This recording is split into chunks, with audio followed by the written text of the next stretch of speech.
Okay. So this is WTV. We're here with the legend and his wife, Mr. Ray Brown. How you doing tonight? I'm fine, just very fine. I'm really glad to be here, and I'm glad to be with my wife, Sissy. No, and it's a special evening honoring Martin Luther King. Now, did you ever have a chance to see Martin Luther King when you were like a kid? Only on television. I never got the pleasure of meeting him. But he was a man, as a child he impressed me, and he was a man of peace, you know.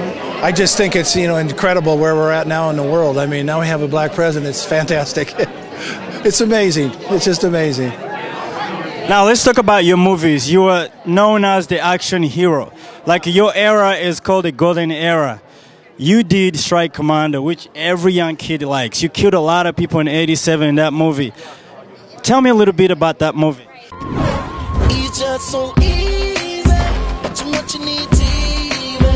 Red carpet treatment, interview so recent.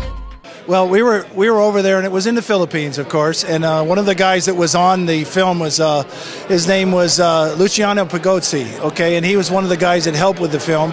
And I worked with him in Yor, so he remembered me from Yor.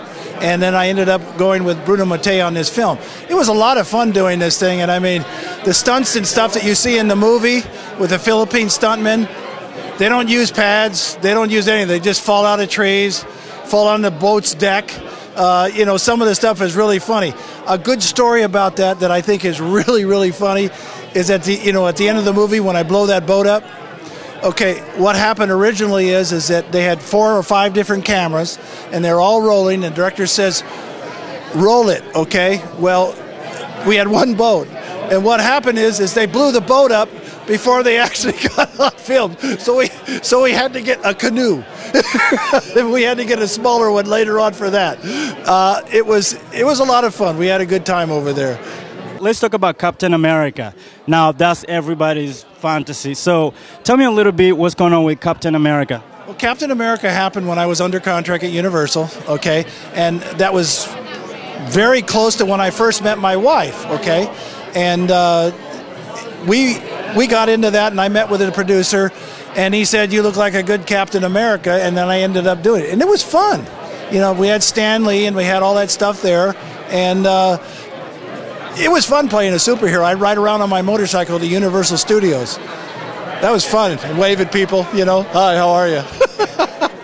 Now, do you get approached by a lot of soldiers and say, hey, I need some tips, because you're a commando. To be a commando, I mean, that's fantasy. I want to be a commando. I want to... Common valor. I had lots of letters from lots of guys telling me that I explained better than they could to their loved ones what it was like to be a soldier. So, I mean, and that really touched me and made me feel good. It really did. A lot of those guys, came back. And I also did a film with John Lithgow called Distant Thunder, which was about the tripwire vets up in Washington. Now, that was a true story about guys that came back and were not doing too well. And I actually had a direct descendant from Sergeant York, okay, that told me that if he was over there with somebody, he'd want to be with me. And this was a soldier that was in the war. He was a sniper. Tommy Faulkner was he was incredible. But I learned an awful lot on that. But as far as these guys asking me questions, they do at times, and I say, just pay attention to your manual. I should get military benefits because I've done so many military combat things. But I don't know if they put me in the Navy, the Army, the Marines, or what. Well, you're a legend, Mr. Ray Brown, and we just want to say thank you at WTV. Keep watching WTV. My name is Red Brown, and this is Sissy Cameron. Hi, I'm Mrs. Captain America, and I say watch WTV. Yeah. It's just so easy.